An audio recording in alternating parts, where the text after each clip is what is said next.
Voilà. Pour eux, le vote électronique est antidémocratique car il autorise une fraude indétectable.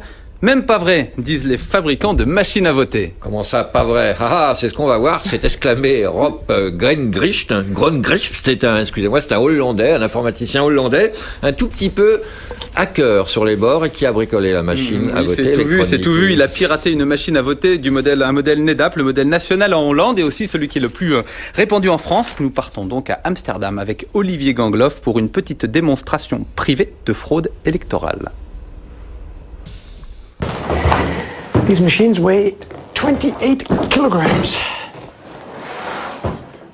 28 kilos, c'est le poids d'une machine à voter de la marque NEDAP. Rob en a acheté 2 exemplaires à une municipalité hollandaise pour 4 000 € la paire. Il est informaticien et convaincu que le vote électronique est une menace pour la démocratie.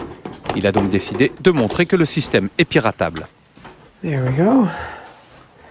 That's the machine. Devant nous, avec un simple tournevis, il ouvre la machine, retire une puce électronique qu'il remplace par une autre, identique en apparence, mais qu'il a programmée lui-même. Craquer le code de fonctionnement lui a pris 1 mois de travail, mais désormais, il est opérationnel. Il peut pirater n'importe quel ordinateur de vote NEDAP en moins de 2 minutes. Vous les remplacez avec vos propres puces. Ce sont des puces qui ne coûtent pas grand-chose et qui sont faciles à programmer. Let's go play democracy. Allez, on va jouer à la démocratie maintenant. Je vais voter pour le parti 1, 2, 3 et 4. Rob accomplit maintenant son devoir de citoyen. Pour les besoins de la démonstration, il vote plusieurs fois pour différents candidats, sans donner une seule voix au 5e qu'il a intitulé « Le Parti de la fraude ». Là, je clôture l'élection en appuyant sur ce bouton et en tournant cette clé. De l'autre côté de la machine, il y a une imprimante. Elle permet de sortir les résultats officiels. Normalement, c'est beaucoup plus long car il y a beaucoup plus de votants. Et voilà le document officiel. À partir de ce document officiel, il procède rapidement au dépouillement du scrutin. Le parti du PVDA a 3 voix, nous lui en avions pourtant donné 4. Et le grand gagnant de cette élection est le parti de la fraude avec 5 voix. Alors que Rob n'a jamais appuyé sur le bouton correspondant à ce parti. Le bureau de vote va penser que tout est régulier, normal, que tout a fonctionné. Il n'y a rien de louche. C'est une élection complètement légale et légitime, en dehors du fait que tout est faux. Depuis que cette démonstration a été médiatisée en Hollande, la société NEDAP a fait installer des scellés sur ses machines pour empêcher l'accès aux circuits électroniques à des personnes non autorisées. Mais pour cet informaticien militant, ça ne change rien au fond de l'affaire. Cette fraude indétectable peut venir de l'intérieur.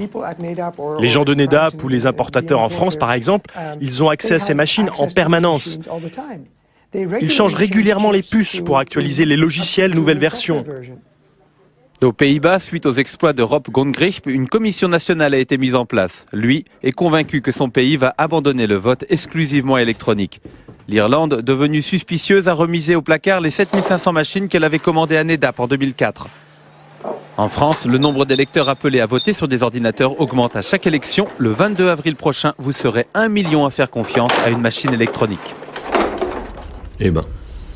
Alors évidemment, j'ai contacté NEDAP France Élections, mais son représentant n'avait pas l'importateur en France. Qui répond quoi? Parce que c'est quand même gravissime ces trucs. Il n'a pas le temps de nous répondre devant une caméra, mais par téléphone, il m'a donc indiqué que l'expérience d'Europe n'était pas très sérieuse, qu'il fallait arrêter la parano et qu'ils font des tests de toute façon avant et après les élections pour vérifier le bon fonctionnement de leur machine. Ouais, sauf que si la puce est programmée pour pas frauder pendant les tests, ça se voit pas, ça change rien du tout. Et ça, il y a des informaticiens français qui disent. Il n'y a pas que le type à Grengricht. Là, il y a des Français qui militent contre les ordinateurs de vote. Et ils ont un site internet. Oui, c'est www.recul-démocratique.org. Recul-démocratique.org. Voilà. Exact. Faut pas oublier le tiret. Alors j'ai aussi demandé une interview au ministère de l'Intérieur, mais ce n'était pas possible non plus. Alors ils ont pris la peine de m'envoyer un petit mail, comme ils m'avaient indiqué, où était inscrit que les machines à voter sont autorisées en France depuis 1969. C'est une info, merci.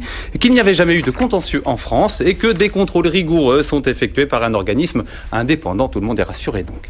Bon, ce qui est vrai, ce qu'il faut dire, c'est qu'il n'y a pas besoin d'ordinateur pour frauder aux élections. Avec les urnes en plexiglas, le bourrage, ça existait déjà. Mais au moins, avec les urnes, les bouts de papier, tout le monde au moins comprend la procédure de comptage, alors qu'avec les ordinateurs c'est plus opaque, et même obscur, ça introduit de l'inégalité entre les gens qui touchent en informatique et ceux qui touchent pas, et qui comprennent rien, puisque c'est des langages machines. Au fait, Léon, tu vas voter quoi, toi?